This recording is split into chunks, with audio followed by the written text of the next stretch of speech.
Thank you, Mr. Speaker. Minister, with close to $1 billion of government funding for SMT committed over the next 5 years, how will the government assure Singaporeans that SMT's content will not be tainted by allegations of political interference? Thank you.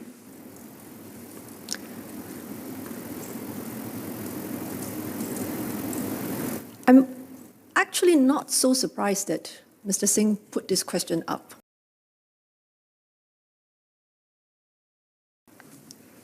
And if I may, Mr. Singh's question, again asking about influence on editors, journalists, is too predictable, if I may put it this way.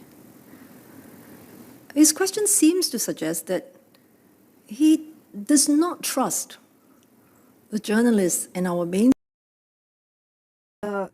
media in Singapore.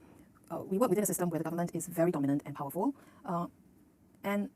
Like any powerful government, it wants to control information to suit its purposes.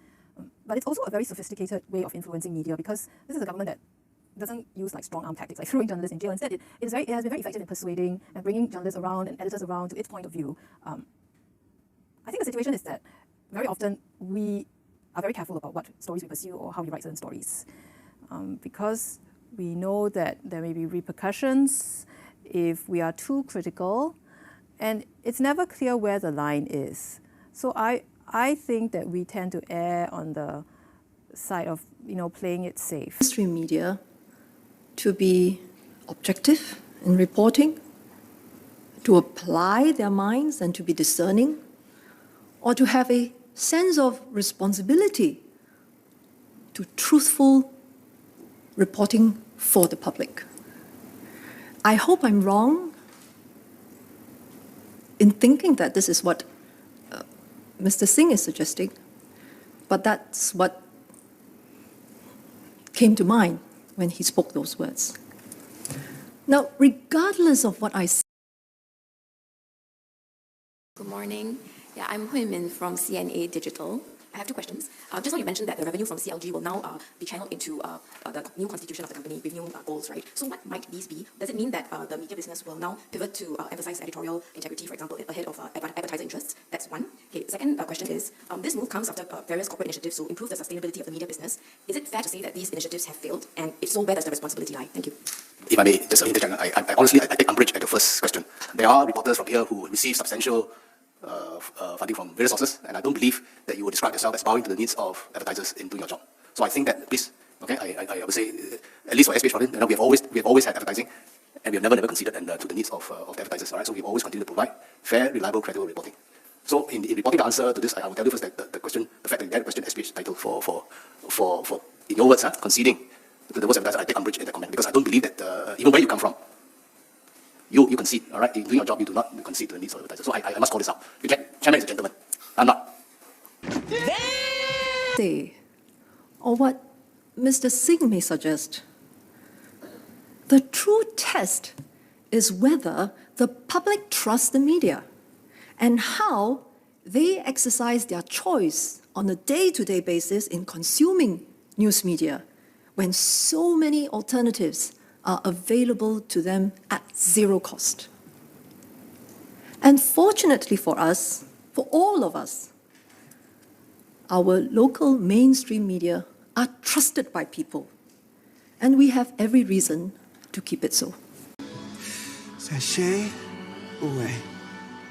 Are you sure? Professional. Ania, this is真水咧，你无闹咧。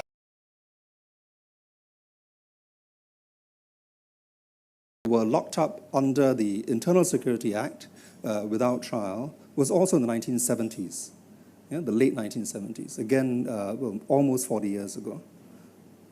So the powers are there, but the government has chosen to exercise self-restraint in their use. Why is this? Is because I think the government has recognized that if you're interested in entrenching your power, if you're interested in sustaining authoritarian rule for the long term, it actually makes sense to do more with less, right? To hold your hand.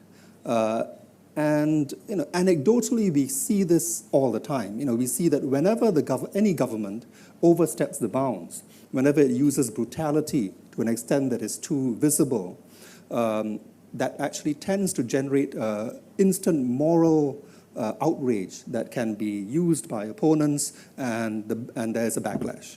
Right? We saw that in the Arab Spring. We've seen it repeatedly in Southeast Asia, how Anwar Ibrahim's black eye gave a fillip to the Reformasi movement, how when students were killed in Indonesia, Indonesia's Reformasi movement became unstoppable.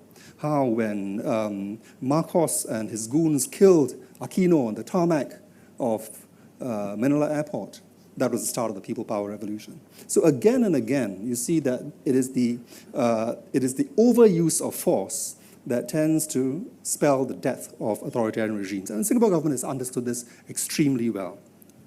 So what has it done? It has replaced media closures and arrests with more behind-the-scenes controls, including economic carrots and sticks.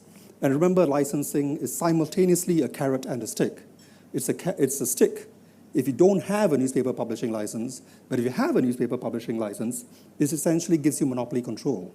So it's extremely powerful economic inducement to continue to support the system.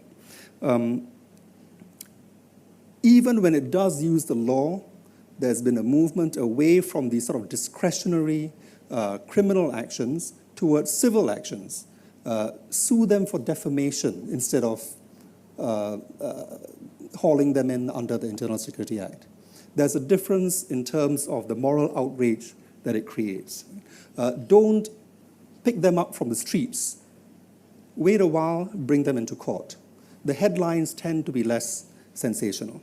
Yeah? So repeatedly, it's used, it's transitioned towards these behind-the-scenes controls.